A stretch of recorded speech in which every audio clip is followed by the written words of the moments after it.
Ousmane Dembélé was grinning as he walked into the team meeting room. You would have never known that he was about to play in the Champions League final against Inter Milan, but that was just Ousmane's style. It didn't mean he was calm on the inside, though. This was a huge moment for Paris Saint-Germain, or PSG for short, and he knew how long the club had been waiting to get their hands on the Champions League trophy. There had been some heartbreaking European nights over the last 10 years, and a few of the current squad had been there and had experienced those horror moments. Of course, lifting this trophy would change all that. Ousmane had heard the talk on TV throughout the season. The media liked to say that PSG had reached another level since Lionel Messi, Neymar and Kylian Mbappe had all left, or that it was now a team of stars, not a collection of superstars. But Ousmane didn't like to think that way. It was a new era, though. He could admit that. PSG had different players and a different style, with manager Luis Enrique in just his second year at the club. PSG had already won the French Ligue and Cup double earlier in the month, so the season was just missing one last highlight to seal an unforgettable treble. We've still got unfinished business. That was the message in every meeting, and all the players knew that winning the Champions League would make them heroes for life in Paris. When coach Enrique had finished going over the game plan, Ousmane thought about the team's run of results to reach this final. He would never forget the feeling of scoring against Liverpool at Anfield or setting up a key goal against Aston Villa. It meant even more to Ousmane because he had grown up near Paris. Back then, he was a kid scrambling to get PSG tickets with his friends. Now, he was a first-team star, and it was his shirt that thousands of fans would be wearing in the crowd. A lot had changed over the years.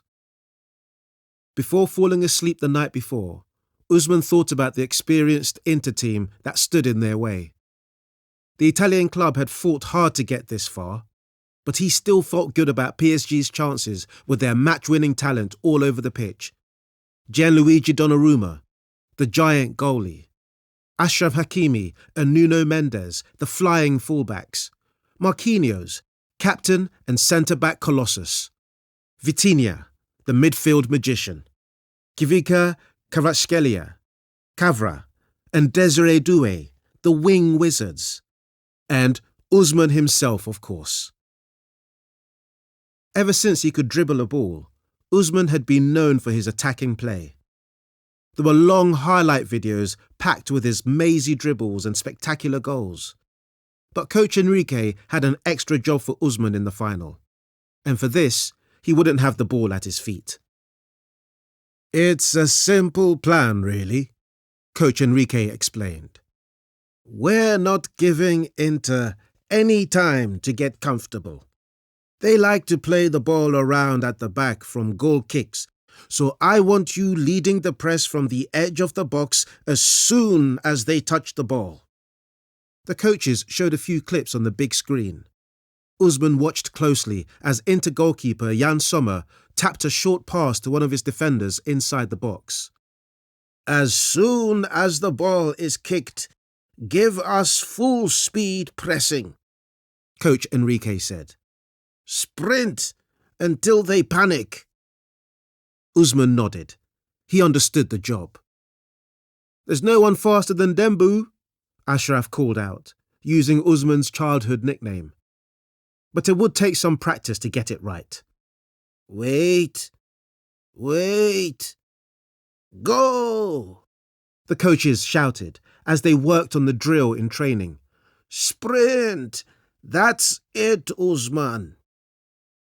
Those instructions were still running through Ousmane's head as he put on his number 10 shirt and walked out into the tunnel at Allianz Arena. These minutes always seemed to go by so slowly. It was like being back at school and waiting to go out for the lunchtime football match.